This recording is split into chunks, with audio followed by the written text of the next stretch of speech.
The Bugs Bunny Crazy Castle, released in 1989 for the Nintendo Entertainment System, courtesy of Kemco. Hey, did you know in Japan this was a Roger Rabbit game? But Kemco couldn't use Roger Rabbit here because LJN, maker of toys, had their own Roger Rabbit game, and so Kemco had to change it to another fairly famous cartoon rabbit. That's the history of Crazy Castle in a nutshell. Japan featured Roger Rabbit for one Famicom game and Mickey Mouse for a number of Game Boy entries, while the rest of the world got Bugs Bunny. Not sure that it means anything in the long run, it's all the same game underneath the hood, and considering Kemco banged out a bunch of these back in the day, there had to be some value to it, right? But we're getting ahead of ourselves here, so let's backtrack. The premise of the Bugs Bunny Crazy Castle game is that you are Bugs Bunny, obviously. And your objective is to navigate the level and collect all the carrots to move on to the next level, of which there are about 80-ish or so. Actually, there's only 60 levels, but it does feel like 80-ish sometimes. You get a password after clearing each level as well as an extra life, so that's something. Anyway, standing in your way are your rival toons, Sylvester, Daffy, Coyote, Sam, among others. They touch you once, you lose a life, and have to restart the level from scratch. Despite being a rabbit, Bugs Bunny cannot jump. He can only move left or right, as well as climb stairs and enter doors and pipes that will transport him to other parts of the level. And knowing which doors go where, as well as learning the patterns of your rivals, is key to survival in the Crazy Castle. Bugs is not totally defenseless, however.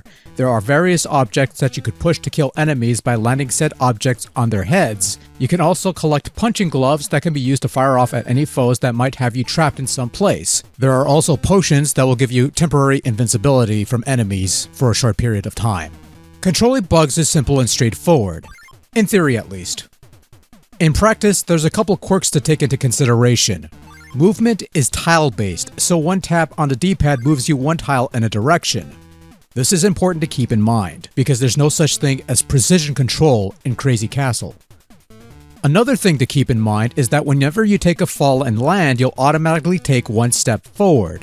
This is an annoying quirk that can lead to many cheap death scenarios, which also comes along whenever you enter a door or pipe that will exit to a section of the level that was generally out of sight, only for you to exit and collide with an enemy almost instantaneously. It only further emphasizes the need to memorize the board in order to produce a successful strategy, but such strategies are difficult to fully plan out when a tiny portion of it is dependent on dumb blind luck involving a section of level that you cannot see. Regardless though, Crazy Castle does sport 60 levels of collecting carrots and avoiding enemies with little to no deviation from that formula, which means you'll eventually get bored with this thing after about 20 levels in. The game does include a rather convenient password system that is short and easy to use, not a save system via battery backup, but it's still better than nothing. Bugs Bunny's Crazy Castle is not a spectacular looking game, but it's perfectly acceptable visual fodder for a game of this ilk. There's a bit of visual variety in terms of the background, but not much to it.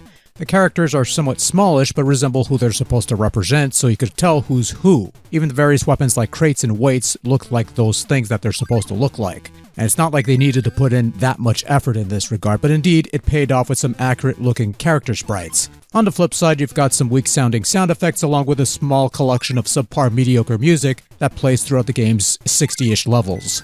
They're not terrible or anything, but they do get grating after a while.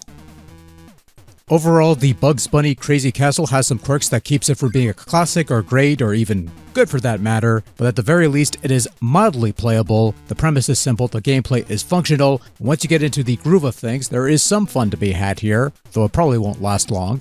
Ultimately, your mileage is going to vary on this one, and Crazy Castle isn't something that I'd go out of my way to suggest anyone would play, but in terms of puzzle-oriented side-scrollers and such, I've played much worse.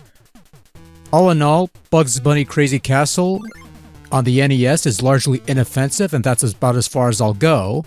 Though it's worth noting that this is the only Crazy Castle game to grace the Nintendo Entertainment System, as the rest of the series would be a strictly portable affair, and that's probably for the best.